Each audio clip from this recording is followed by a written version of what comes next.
hemos hablado varias veces con Juan Pablo Luna en los últimos años, abordando sobre todo temas vinculados a crimen organizado y desarrollo. Hablamos muchas veces también de Chile, donde estuvo radicado hasta hace poco, ahora está instalado en Canadá, pero también mucho de la región y de Uruguay. Su último libro se llama Democracia Muerta, así, entre signos de interrogación. Y vamos a aprovechar que está de visita por acá, por Montevideo, para volver a conversar con Juan Pablo. Juan Pablo, ¿cómo andás? Buen día.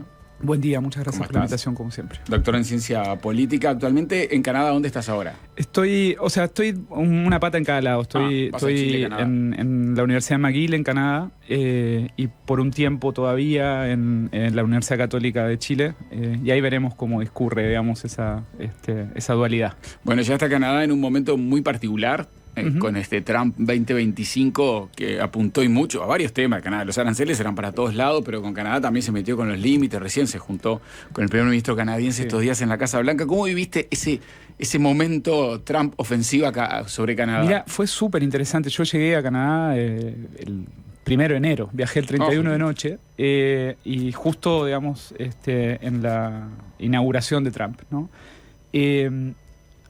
Yo había estado en Canadá en septiembre, octubre del año pasado, y la sensación era que ganaba la elección el liderazgo conservador, ¿no? Que era un liderazgo filo-Trump, ¿no? Con rasgos canadienses, pero muy basado, digamos, en un tipo, digamos, de retórica y de programa a la Trump. Y eso venía, digamos, configurado hace bastante tiempo, el desgaste de Trudeau, la inflación, el costo de la vivienda, digamos, había todo un mar de fondo que hacía que el próximo gobierno fuera a ser conservador. Y apenas asume Trump, empieza esto, digamos, de las tarifas, empieza lo del Estado 51, el gobernador Trudeau, y rápidamente se da vuelta la tendencia electoral. Luego viene la nominación de un candidato, Carney, digamos, que no es un candidato muy parecido a Trudeau dentro del Partido Liberal, y se genera, digamos, un rápido cambio de tendencia, ¿no? Muy a caballo de lo que es la reacción popular a lo de Trump, ¿no? Entonces, vos ibas al supermercado, y yo nunca lo había visto en Canadá, te empezaron a poner en todas las góndolas banderitas de Canadá, empezaron a sacar productos americanos y a dejar de comprar productos americanos. Cayeron drásticamente, los canadienses en invierno se van a Miami, por ejemplo, ¿no? A hacer un poquito de verano y a cortar el invierno. Cayeron drásticamente los viajes a Estados Unidos. Y se genera como un nacionalismo canadiense que es muy raro en Canadá, porque es una sociedad multicultural, que, digamos, se define como multicultural, un país de migrantes, etc. Pero hay como un regreso o una generación de un nacionalismo, digamos, en contra de Trump. Lo generó Trump, digamos. Lo generó Trump y cambió la tendencia. Acaba de pasar en Australia también. También lo mismo. Entonces... es ese fenómeno, ¿no? Y ahora hay que ver, digamos, qué puede hacer Carney en términos del nuevo gobierno, pero gana además reduciendo la base electoral de otros partidos, o sea, tiene, digamos, una base en el Parlamento que no era impensada, ¿no? Poilievre, el líder conservador, se queda sin posibilidad de ser reelecto, ¿no? O sea, pierde su banca en el Congreso, y es es un cambio en un mes. O menos. Lo pudiste observar en tiempo real Fue como analista político. Y sorprendentemente parecido a lo de Australia. Decías vos que pasó casi exactamente lo mismo. Iban perdiendo los laboristas, lo dan vuelta, gana con más poder en el Parlamento que antes, y el líder conservador pierde su banca. Es exactamente igual. Exactamente. Y eso también está pasando, y lo ves en la política americana hoy, ¿no? O sea, latinoamericana, ¿no? Por ejemplo, hoy, en estos días, se acaba de anunciar un viaje del presidente chileno a China, luego de haber visitado Brasil y haberse juntado con Lula, ¿sí? Y eso tiene que ver con los BRICS, ¿no? Bueno, eso es lo que digamos, hay detrás de eso es un fortalecimiento de la posición china en América Latina versus y en reacción a lo que ha sido la política de Trump en América Latina en estos meses, ¿no? Entonces no solo tiene consecuencias en términos de elecciones nacionales, sino también en términos de esta pelea hegemónica que se está dando y que estamos viendo a nivel geopolítico global. Bien, voy capaz que a lo que podría ser la idea central del libro para pedirte que trates de explicársela a la audiencia. Básicamente tu idea de que los problemas de las democracias de hoy no tienen que ver tanto con el diseño de las instituciones, sino con problemas estructurales que están antes que eso. Sí, mira, hay un problema de diseño institucional, ¿sí? Pero es un problema grande, ¿no? Y el problema tiene que ver con lo siguiente. Yo creo que nosotros venimos discutiendo muy álgidamente en la disciplina y en los medios lo que es la creciente polarización de nuestras sociedades, la irrupción de liderazgos populistas como el de Trump y otros, ¿sí?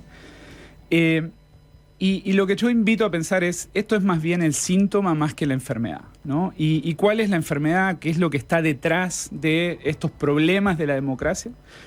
Básicamente, la democracia, si vos lo mirás en términos históricos, la democracia liberal, tal como la practicamos en la posguerra y tal como se expandió en el mundo después de los 90, está asociada a dos macroestructuras, ¿sí?, que cambian radicalmente en los últimos 20 años. ¿Sí? Una es el Estado-Nación, ¿sí?, que tiene 400 años de historia en la humanidad, más o menos, y la otra es la sociedad industrial, ¿sí? Nos cambió la sociedad, cómo funciona la sociedad. El Estado se ha quedado sin poder, ha perdido poder hacia abajo y hacia arriba, ¿no? Como continente de un régimen político, ¿sí? Hoy hay una cantidad de decisiones que tienen que ver con cosas que pasan a nivel supranacional, ¿sí?, y otras que pasan a nivel muy local, ¿sí?, y donde el Estado se ha quedado como interdicto en términos de su capacidad de soberanía, ¿sí? Entonces vos tenés un régimen político, ¿sí?, asociado a esas dos macroestructuras, ¿no? En la sociedad industrial vos tenías partidos de masas, tenías sindicatos, tenías una serie de organizaciones sociales y de mediadores de la relación con lo institucional que hacían que la democracia funcionara razonablemente bien, que hoy ya no están, ya no funcionan como funcionaban antes, ¿no? Entonces, un poco lo que el libro, digamos, invita a pensar de alguna manera es decir, bueno, en realidad tal vez tenemos que, más que medir retroceso respecto a este ideal democrático liberal, ¿no?, más que preocuparnos tanto por esta irrupción muy estridente de liderazgos populistas, pensemos que esto es más bien el síntoma de una enfermedad más grande, ¿sí? Y tratemos de empezar a reflexionar de cómo reinventamos, ¿no?, una institucionalidad democrática, digamos, un sistema democrático para el tipo de sociedad y de Estado y de relación de poder que tenemos hoy en el mundo. Para tratar de ahondar un poco más en ese diagnóstico, vos en un momento hablás o retomás el concepto de economía moral, y para mi gusto planteás que el capitalismo contemporáneo está llegando a los límites de eso. ¿Podrías explicar a qué te referís? Sí, o sea, la economía moral tiene que ver con, y tiene que ver con, yo no sé si plantearlo en términos de economía moral, lo hago en el libro, digamos, pero también yo creo que tiene que ver con que las sociedades generan orden y legitimidad, ¿sí?, que es lo que de alguna forma la democracia liberal generó en el mundo en la post-Segunda Guerra, esa combinación difícil entre orden y legitimidad, ¿sí?, básicamente anclando proyectos colectivos, anclando bienes públicos asociados a esos proyectos colectivos, ¿no?,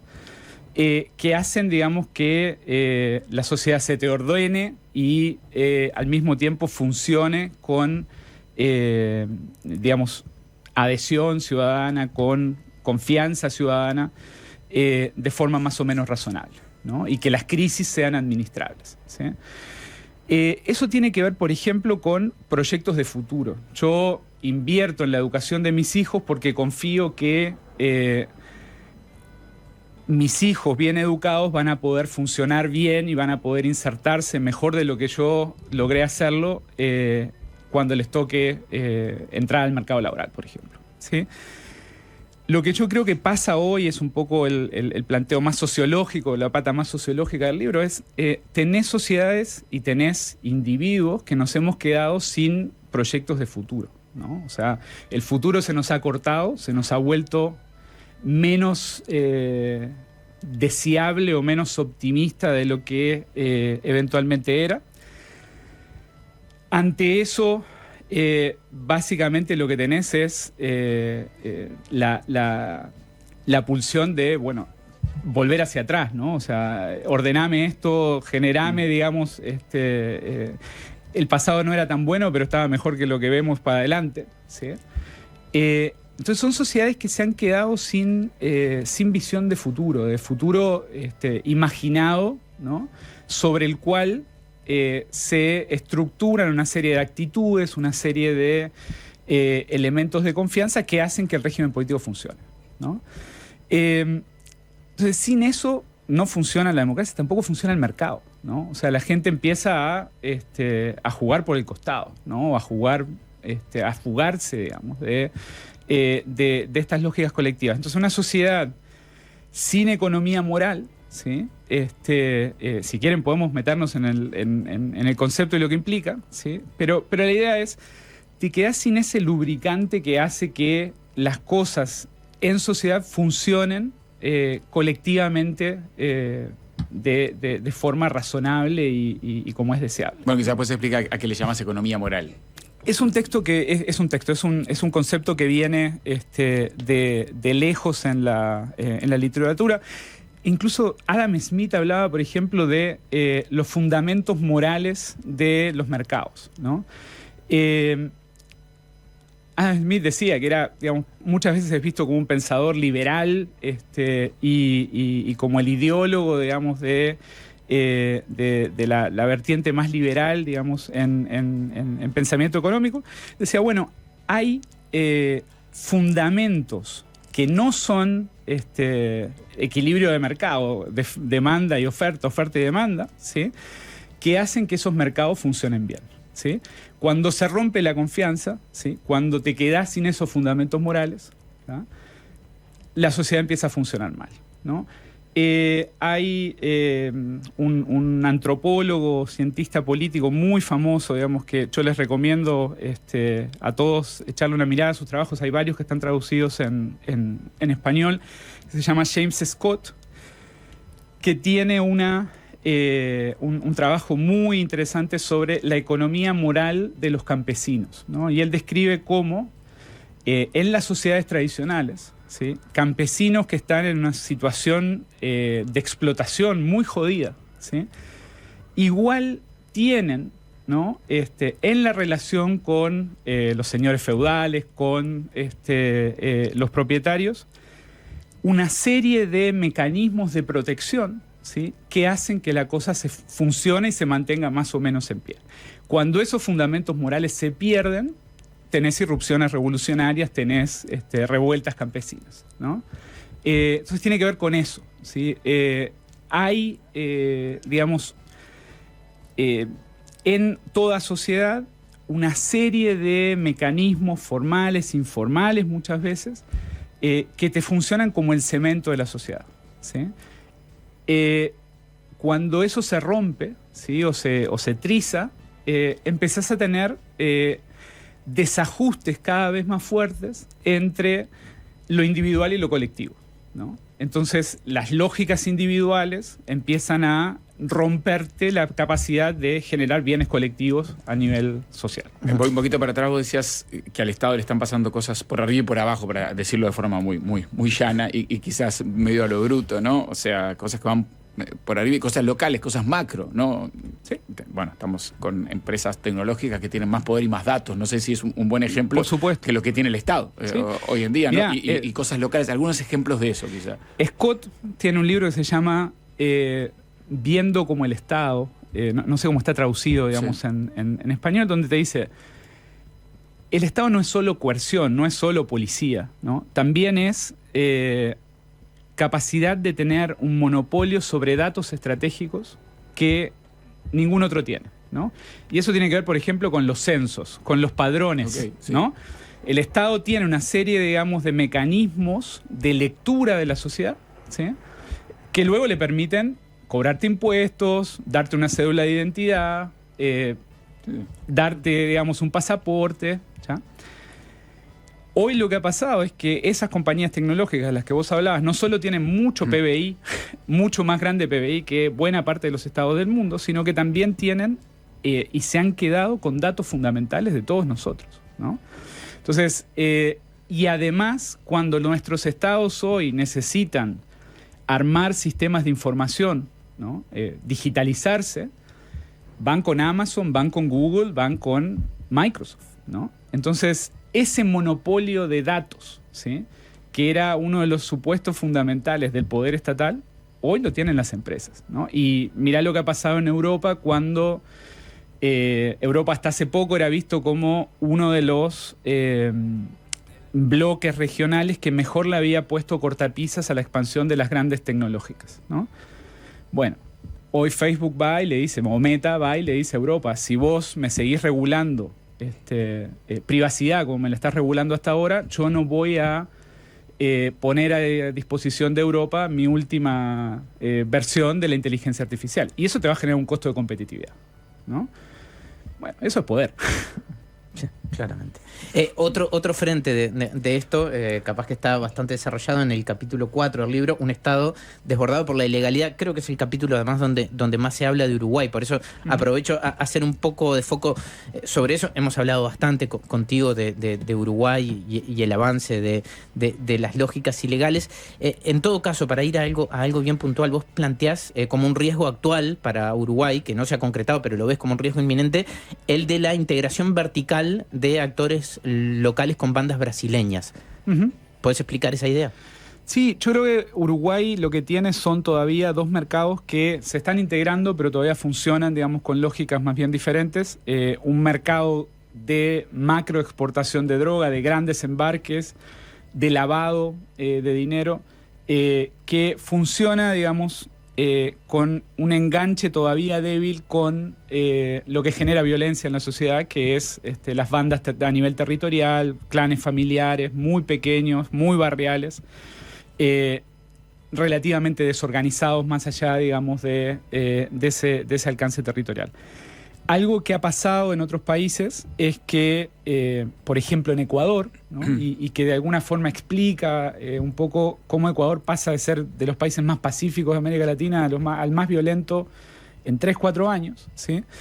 Es que se da una integración entre bandas locales, que estaban articuladas en ese caso básicamente en redes de extorsión, en bandas que tenían, digamos, expresión carcelaria también, y que cuando, a partir de lo que pasa en Colombia, lo que pasa en Venezuela, empieza a pasar más droga por territorio ecuatoriano, bandas albanesas, bandas brasileras, bandas mexicanas, conexión italiana, etcétera, empiezan a usar como mano de obra para proteger los embarques, para gestionar la logística de los embarques, a esas bandas locales que estaban configuradas en Ecuador y que funcionaban con una lógica de mucha corrupción, de mucha extorsión, pero sin tanta violencia, ¿no? Entonces, se ha dado en otros casos una integración vertical rápida, ¿sí? Entre bandas locales relativamente desorganizadas, a las cuales la llegada de bandas internacionales o la mayor operación en el territorio nacional de esas bandas les inyecta dinero, les inyecta armas y les inyecta capacidad de vender localmente, ¿no? Dicho esto, también puede pasar lo contrario. Si vos mirás Rosario hoy, ¿no? Rosario era una de las ciudades más violentas de América Latina, y baja rápidamente la violencia. Se habla mucho, digamos, de la estrategia Puyaro y Ministerio de Interior Argentina, ¿no?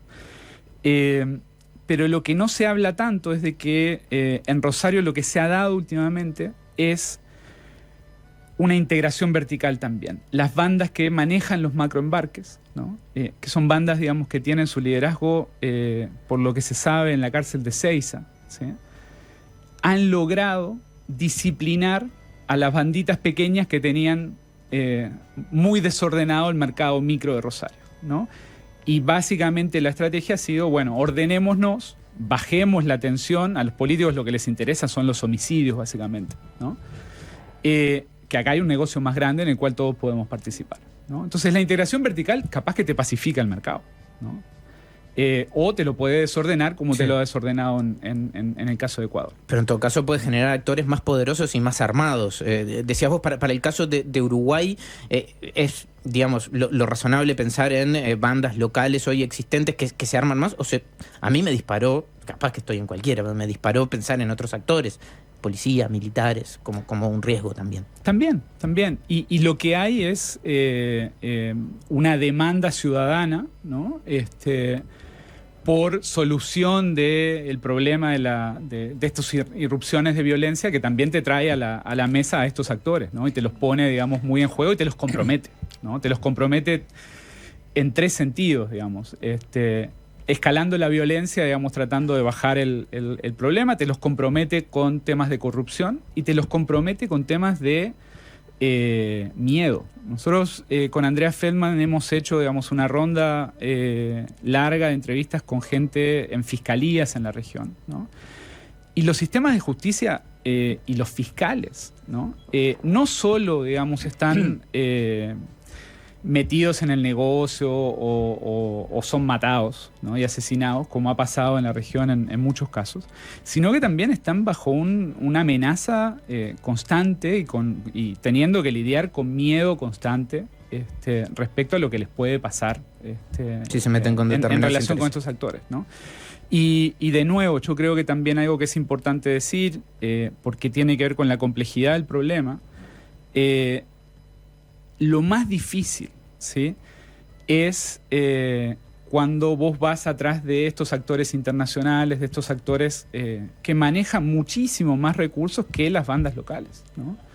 Y ese es el problema que Uruguay tiene, digamos, yo diría, del cual nunca queremos discutir y nunca queremos hablar, ¿sí?, pero es el que más compromiso institucional te genera, ¿no?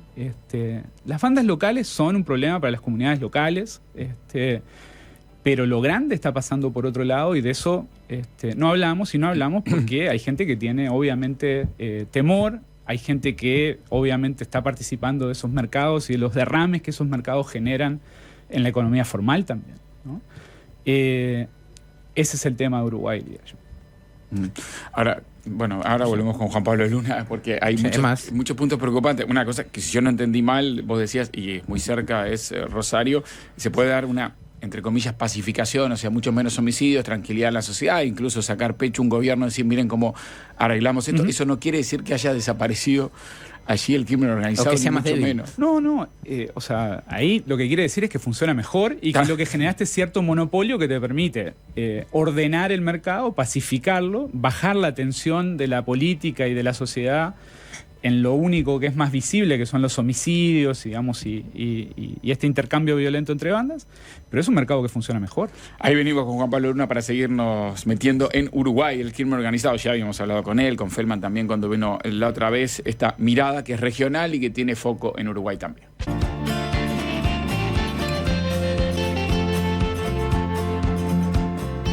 Estamos con el doctor en Ciencia Política, Juan Pablo Luna. A propósito de su último libro, pero mucho más, preguntan Soco el nombre del último libro, ahí con signo de interrogación. ¿Democracia muerta? Hay que, bueno, Chile, América Latina hay un modelo estallado. De los grandes problemas de la democracia, el Estado ha hablado recién, hace unos minutos, también de Canadá, porque como está en Canadá hoy en día, bueno, llegó justo para esas experiencias inmersivas, ¿no?, de vivir esos 2 meses de Trump en Canadá que dieron vuelta el resultado electoral, por lo menos lo que preveían las encuestas. Los que preveían las encuestas. Y estábamos en un tema que ya habíamos hablado con él, con Andrea Feldman también, cuando vino, otro investigador que ha trabajado mucho en la región, en la zona, y que de Uruguay también conocen la realidad, y estábamos hablando de crimen organizado y por ahí nos quedábamos. Sí, ¿no? hay una referencia a Uruguay que es bastante impactante, que es lo que Juan Pablo rescata de informes de inteligencia sobre la mirada de las bandas brasileñas respecto a Uruguay y los motivos por los que la situación está como está. Sí. Mira, si vos mirás América Latina, y no solo América Latina, uno de los grandes focos del crimen organizado son las cárceles, ¿no? El encarcelamiento es criminógeno en el sentido de que ha generado de las expresiones de crimen organizado más estructuradas que hay en la región, ¿no? O sea, las bandas brasileras surgen de las cárceles y surgen de la sindicalización de presos. En Paraguay vos tenés procesos liderados por organizaciones brasileras de sindicalización de presos. En Perú hoy vos tenés una configuración de el ambiente carcelario entre bandas venezolanas sobre todo y bandas peruanas. Tren de Aragua ha empezado a aparecer, digamos, como una organización que también surge en la cárcel de Tocorón y que desde ahí se estructura como organización criminal. Uruguay, después de El Salvador y Cuba, está en los países que tiene mayor tasa de encarcelamiento de su población. Top 10 mundial. Top 10 mundial, ¿sí? La pregunta es, ¿por qué no se organizan las cárceles uruguayas? ¿Por qué no han generado sindicalización? Con los brasileños ahí al lado. Con los brasileños ahí al lado y con varios brasileros presos en Uruguay y presos con esa experiencia de sindicalización previa, ¿no? Ya te decía, en Paraguay son los que sindicalizan los penales paraguayos, ¿no? Bueno, y la pregunta es por qué en Uruguay eso no existe todavía, ¿sí? Y cuál es el riesgo de que eso exista. Y ahí hay como dos tipos de explicación. Una tiene que ver con el capital humano que hay en las cárceles uruguayas, y hay quienes te dicen, bueno, es muy difícil organizar a los presos uruguayos porque cognitivamente son muy limitados, ¿no? Es terrible eso. Eso tiene que ver también con algo que está muy asociado a esto y de lo cual no hablamos en relación a esto, que es, bueno, tenés mucha población uruguaya, hoy 50% de la población que no terminó secundaria, tenés fallas del sistema educativo que hacen que mucha gente quede, digamos, en vereda, ¿no? Y tenés un mercado formal, legal, que les cuesta mucho incorporar a esa gente, ¿no?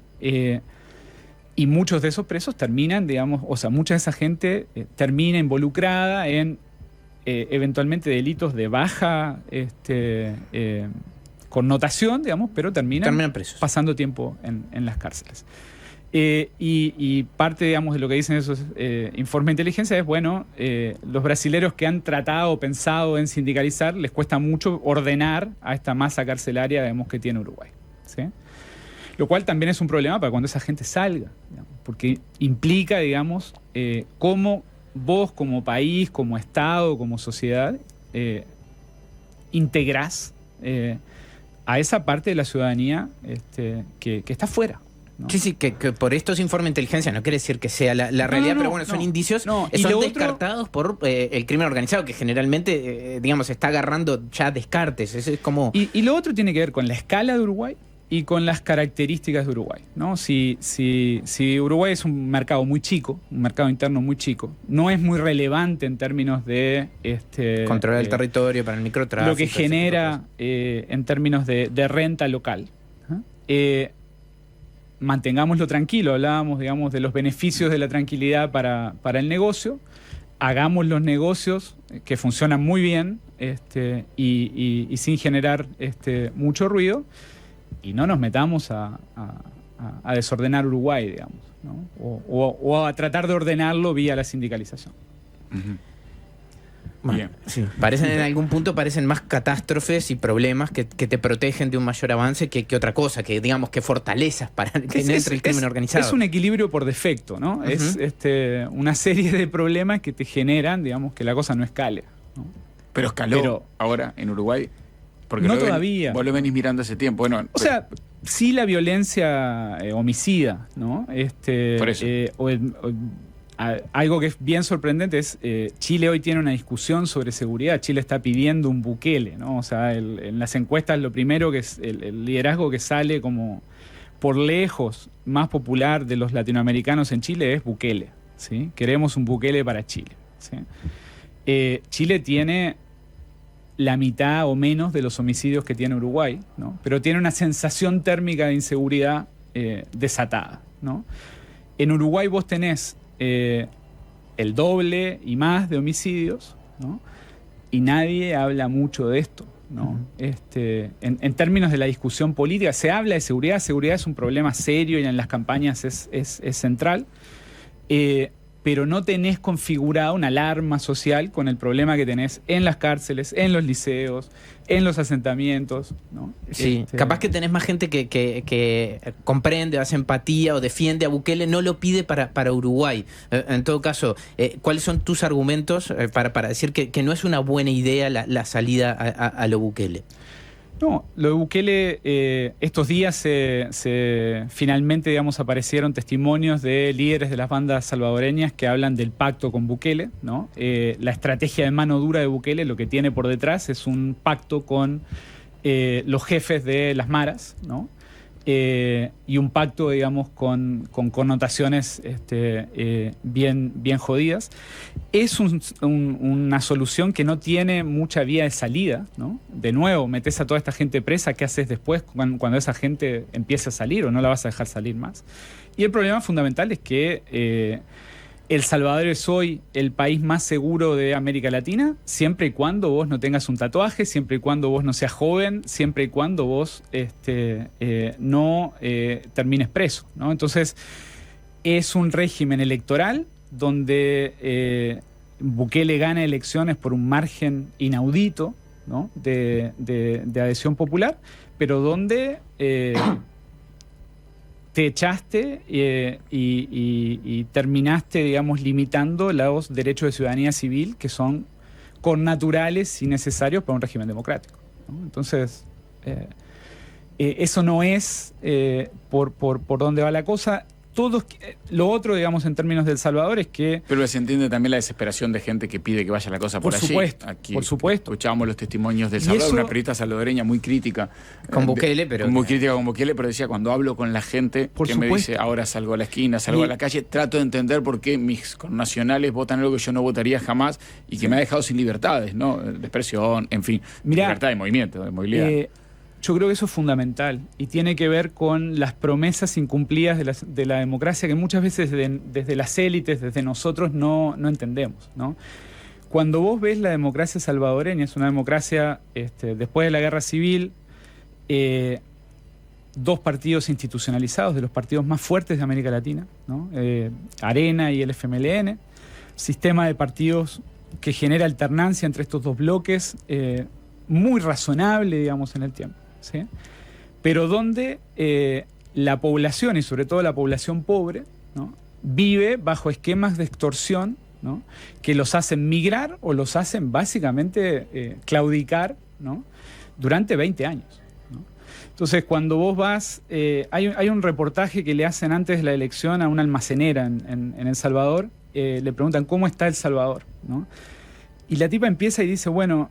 a mi hijo está preso, hace 2 años está preso, sí. No lo veo, no sé dónde está, no tengo información. Para hacerla corta, en algún momento de la entrevista se disocia y dice, pero El Salvador está mejor. Yo puedo ir a comprar mercadería al centro y no me asaltan. Nadie me viene a pedir la vacuna, no me extorsionan, ¿no? Yo voy a votar a Bukele, ¿no? Entonces, eso es lo que la democracia fue para esa señora en 20 años, ¿no? Pues ahí hay un desfonde de la promesa democrática que tiene que ver también con esta crisis de Estado, ¿no? Y con lo que el Estado ha dejado de poder hacer, ¿no? Que también se expresa en fenómenos como el de Milei en Argentina, ¿no? Sí, pues sabes que ahora estaba recordando, lo voy a parafrasear, porque Gabriel Odón, el ministro de Economía, cuando habló en ADM, habló también de unas clases medias enojadas, quizás no las clases más vulnerables, pero unas clases medias enojadas con esto de lo que le da el Estado a la democracia, con lo aspiracional que tenían con respecto a sus padres y con lo que ven, ¿no? En mediana edad, 35, 40, 50 años, que han llegado y han logrado, ¿no? Esto se ve en la región también, ese enojo de aquello que le prometía el Estado y la democracia que no se dio. Entonces, bueno, alguien viene con la solución mágica. Yo te diría, no solo son las clases medias, ni fundamentalmente son las clases medias. Lo más interesante es que son los pobres, ¿no? Claro. Siempre lo descartaba, que estaban como molestos, pero también algunas clases medias, ¿no? Como enojadas. También, las clases medias quedan en el medio, entre un Estado que no... y una democracia que no genera, digamos, las oportunidades y que al mismo tiempo te está cobrando impuestos, que te está poniendo trabas, etc. Claro. Pero si vos mirás los trabajos, por ejemplo, de Pablo Semán sobre el voto a Milei joven, ¿no? Lo que se llama el mejorismo, ¿no? Son estos pibes que trabajan para Rappi, Uber, ¿no? De nuevo, las grandes tecnológicas proveyendo empleo sin regulación. Paralelo al Estado, ¿Ah? sí, sí. Que trabajan, que viven en un asentamiento y que te dicen, yo soy empresario, yo soy una pyme, sacame el Estado, no me cobres impuestos, no me regules, ¿no? Que yo quiero emprender, ¿no? Y esa gente es, en la cabeza de la izquierda, por ejemplo, ¿sí? Debiera ser o es pensada tradicionalmente como, bueno, ahí es donde el Estado tiene que estar apuntalando a esa gente. Tenemos una discusión ahora de una ley que la... se hizo para las plataformas, que este gobierno quiere mejorarla, reformarla, y una mirada que se tiene ahí, que a veces es cierta, del Uruguay con una tradición de un Estado protector, ¿no? 100 años de esto, pero que quizás que esa gente dice, no me toques. Esto es lo que está diciendo vos. A mí sí. déjame a mí como estoy funcionando. Y ahí hay un componente generacional también. Son los jóvenes, Okay. ¿sí? Que no vivieron la dictadura, que no tienen los traumas que nuestra generación tuvo, ¿sí? Que no, por lo tanto, digamos, no tienen, digamos, esa adhesión normativa a la democracia, ¿sí? Y que empiezan a cuestionar cómo funciona esto, ¿no? Y qué me conviene, ¿no? Yo spoileaba al principio que la democracia no está muerta, lo dice Juan Pablo bastante rápidamente, no están muertas, languidecen, y claro, lo que se le dispara, por ejemplo, a un oyente, se le puede esperar a mucha gente, es bueno, y ante este panorama, ¿cuál es la solución? ¿Por dónde vamos? No tenemos una solución clara, y un poco la invitación del libro al final es, esto es lo que tenemos que pensar colectivamente, ¿no? Ustedes tuvieron acá hace un tiempo a Mauricio Lima, un uruguayo que trabaja, digamos, temas de ecología y de... Que podría pensarse no tiene nada que ver con lo que estamos hablando. Que no, bueno, uno de los problemas que tenemos como humanidad es cómo cuadramos el círculo de la crisis ecológica, ¿sí? ¿Cómo hacemos? Eso genera, por ejemplo, que vos tengas que desincorporar a gente como nosotros, ¿no? Deteriorarnos la calidad de vida, ¿sí? Para incorporar a otra gente que tiene una vida muy jodida y al mismo tiempo contribuyendo a enfriar el planeta o a... Bajar el consumo de energía, que es un desafío Exacto. casi imposible de imaginar. Bueno, ese problema es un problema que no lo va a solucionar Uruguay con su institucionalidad democrática, ¿sí? Estás en un momento del mundo donde los grandes consensos civilizatorios se nos están rompiendo, ¿sí? Y donde, por lo tanto, la cooperación entre a nivel global, que es la cooperación que necesitas para regular a Uber o para solucionar el problema, digamos, del calentamiento global, no la tenés, ¿no? Entonces, la situación es muy jodida. Yo sería muy irresponsable de decirte por acá va la solución, ¿sí? Lo más probable, si uno mira la historia de la humanidad, es que vas a un ciclo de conflicto que ya que ya está configurado, un ciclo de lo que los ecólogos poblacionales llaman de colapso poblacional, ¿sí?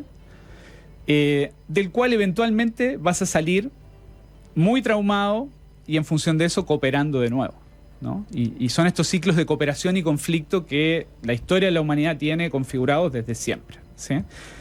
Si queremos tratar de atenuar eso, ¿sí? El tipo de discusión que tenemos es, bueno, ¿cómo refundamos un orden social, ¿no? ¿Cómo logramos más cooperación sin tanto trauma antes? ¿Cómo logramos, volviendo a lo de hoy, economía moral, ¿no? ¿Cómo logramos anclar, ¿sí? La lógica del mercado, la lógica de el consumo en un tipo de institucionalidad, ¿sí? Que nos permita eventualmente cooperar, ¿no? Y generar ciertos bienes colectivos que se nos han deteriorado, ¿no? Por cómo funciona la sociedad, por el tipo de aspiraciones que tienen nuestros jóvenes y nuestros no tan jóvenes, ¿no? ¿Cómo generamos orden legítimo? ¿Sí? No sabemos, ¿no? Lo más probable es que lo que venga sea feo, ¿sí? Pero bueno, hay una invitación a decir, tal vez se pueda hacer algo, pensemos. Bueno, una invitación a quien no toque nada, a pensar, a reflexionar. Por eso estábamos con Juan Pablo Luna, doctor en ciencia política. Su último libro se llama Democracia Muerta, con signos de interrogación. Una pregunta que algo contestó y spoileó acá, pero es interesante leerlo sin lugar a dudas y también escucharlo un rato a Juan Pablo, aprovechando que estaba por acá entre Canadá, Chile y un ratito por Uruguay. Juan Pablo, un placer como siempre. Muchas gracias. No toquen nada.